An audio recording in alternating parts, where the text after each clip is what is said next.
by the leadership of Sunyani Technical University in the Bono region to sanction students, lecturers, and non-teaching staff who flout the COVID-19 protocols, reinforce the collective determination of the majority of Ghanaians to defeat the virus. From tomorrow, Monday the 22nd of June, the next batch of students who will be going back to school, our final year senior high school students, SHS3, and second year Gold Track students. On Thursday, I held consultations with members of both the Conference of Heads of Assisted Secondary Schools, CHAS, and the Association of Principals of Technical Institutes, AFPTI, to agree on the modalities for the return of the students.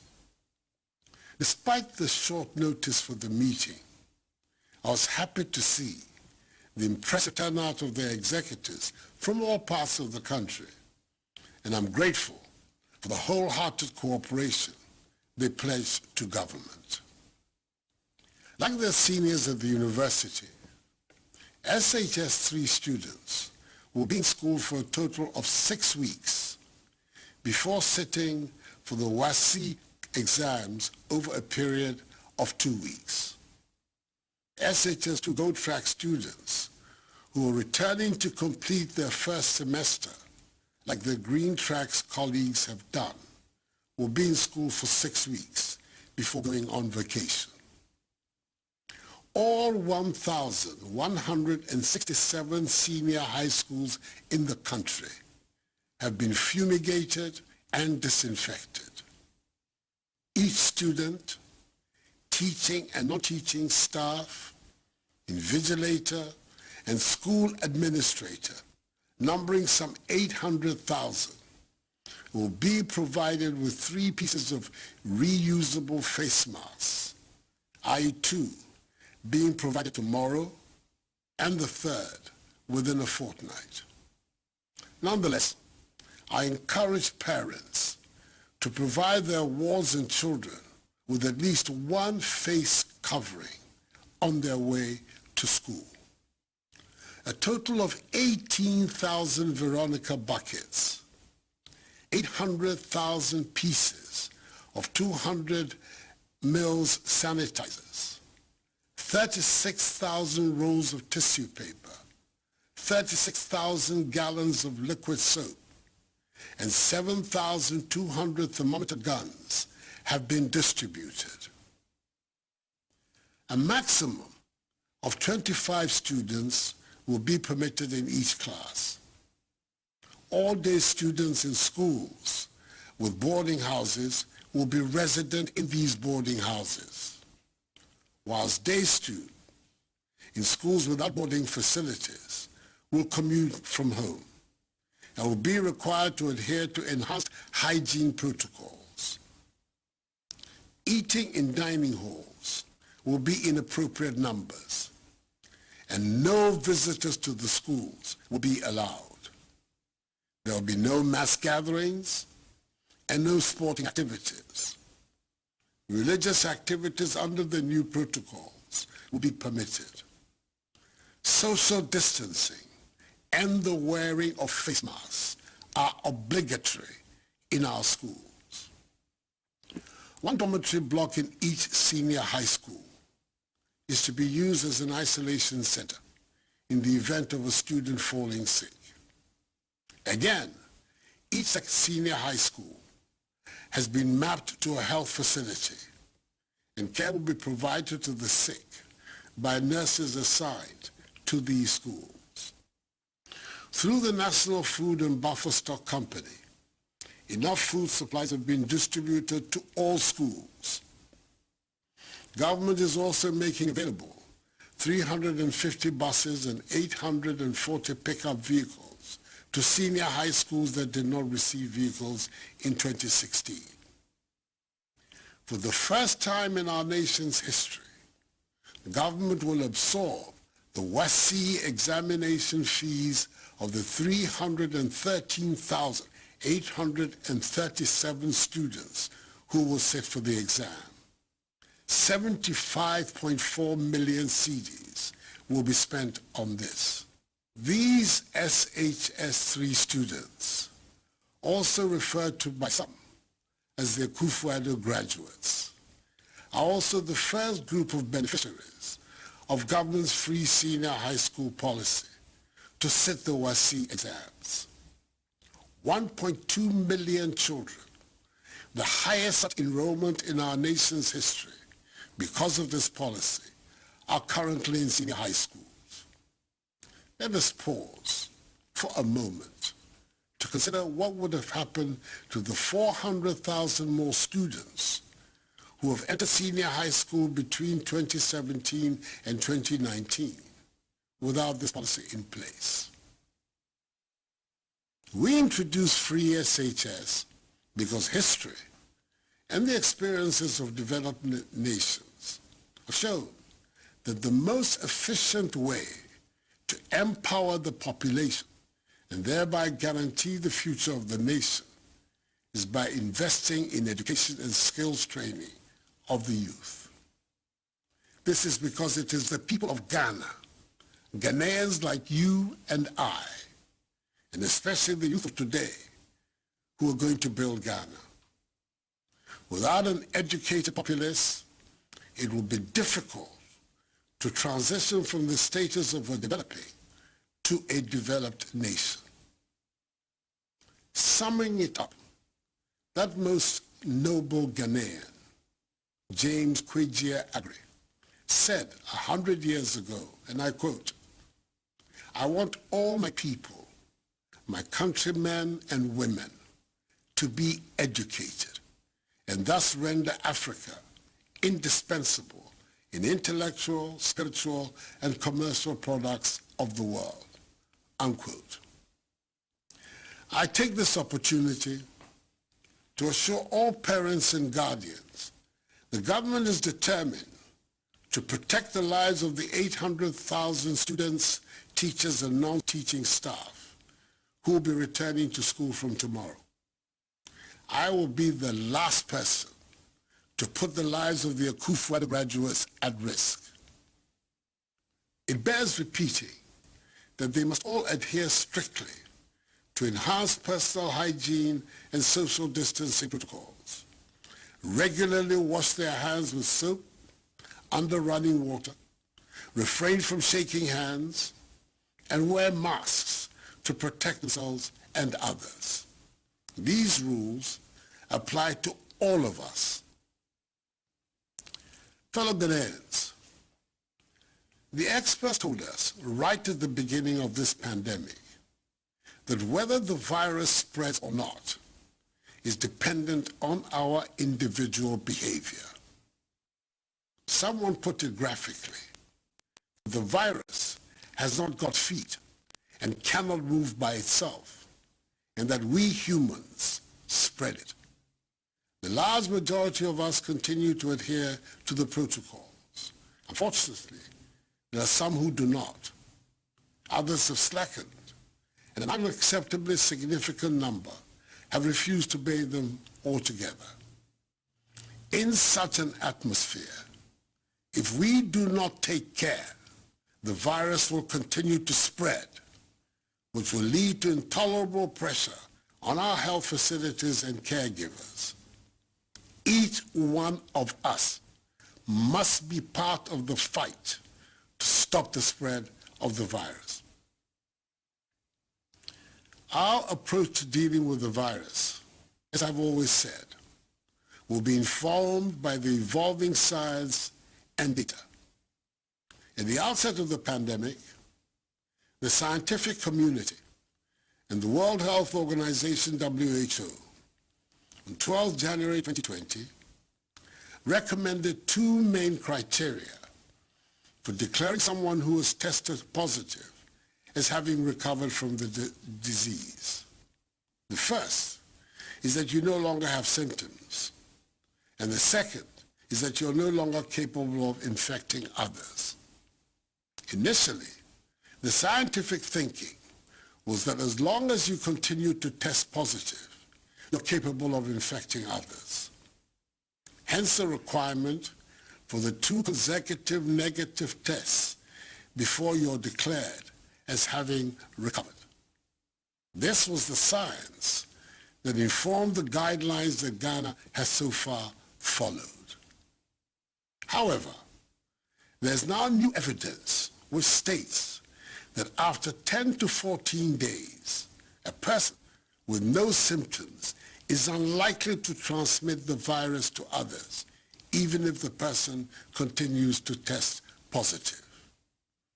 It is on this basis that WHO has updated its guidelines as published per its Clinical Management of COVID-19 Interim Guidance of 27th May 2020, quote, as part of the clinical care pathway of a COVID-19 patient, unquote. According to WHO, asymptomatic patients, i.e., those who have tested positive for the virus but are not exhibiting any symptoms after 14 days, quote, are not likely to be infectious and therefore are unlikely to be able to transmit the virus to another person, unquote. After 3 weeks of analyzing and studying this update and recommendation and situating it in the Ghanaian context, in line with the admonition by WHO to member states, this new patient discharge recovery policy has now been adopted by Ghana, as have some countries in the European Union, Singapore, India, Malaysia, Hong Kong, and Dubai. As of Saturday, 20th June, the total number of positives cumulatively stands at 14,154 out of the 270,300 tests conducted. Under the revised policy, 5,925 persons have recovered and been discharged. This brings the total number of recoveries to 10,473. The number of active cases is at 3,596. In our hospitals and isolation centers, we currently have 24 persons severely ill, 6 persons critically ill, with 4 persons on ventilators. 85 persons have regrettably died. This increased number of persons being discharged from our isolation and treatment centers brings in its wake yet another issue that we have to deal with: stigmatization. It is obvious the stigmatization is adding further dimensions to the already difficult problem of the pandemic. Part of the reason for the spread of the virus is the reluctance of some persons to admit they have tested positive and go into quarantine for fear of being stigmatized, and in the process continue to be agents of the spread of the virus. Persons who test positive for the virus, once they recover, do not pose any danger whatsoever to anyone, because the scientists tell us that they can no longer spread the virus. As I have said before, there is nothing shameful about contracting the virus, and consequently, we do not have to lose our sense of community because of this pandemic. Fellow Ghanaians, in line with our policy of providing optimal care for the sick and reducing COVID-19 related deaths, government continues to mobilize holding bay, quarantine, isolation, and treatment centers across the country. I thank the Ghana National Association of Teachers, GNAT, for their admirable civic gesture of making available their facility in Ejuso in the Ashanti region, and the Catholic Bishops' Conference for agreeing to the use of their facilities across the country as isolation centers in the fight against COVID-19. These are timely offers which will ensure that our overall healthcare systems are not unduly burdened and overrun.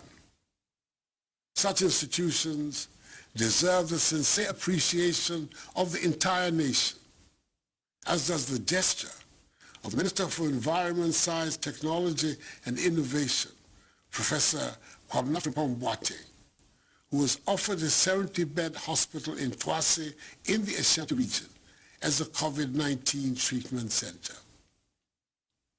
As I indicated in my address to the nation last week, the great majority of cases are in the Greater Accra and Ashanti regions.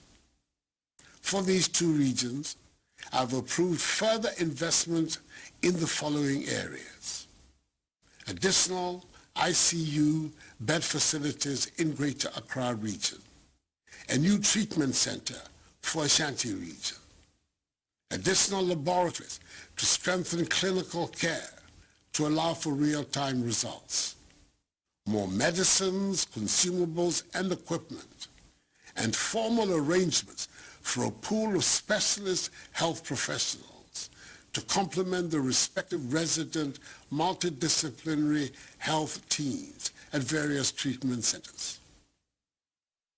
We continue to be indebted to our health workers and express sorrow over the death of Dr. Harry Owusu-Boateng, a pediatrician at the SDA Hospital in Kwada-Sukumasi, and Sophia Addo, a nurse with the Ghana Manganese Company Hospital in Takwa, who both died in the line of duty.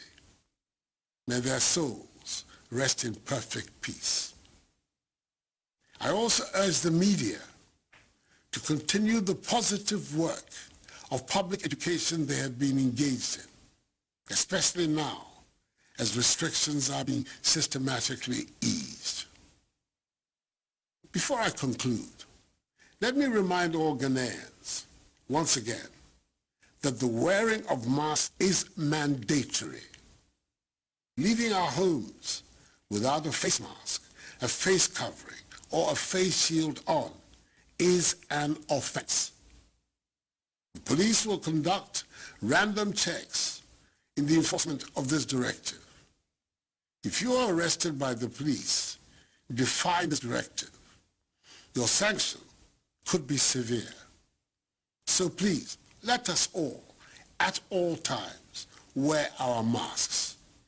I appeal to each and every one of you to take this as a personal challenge and help rid Ghana of the virus.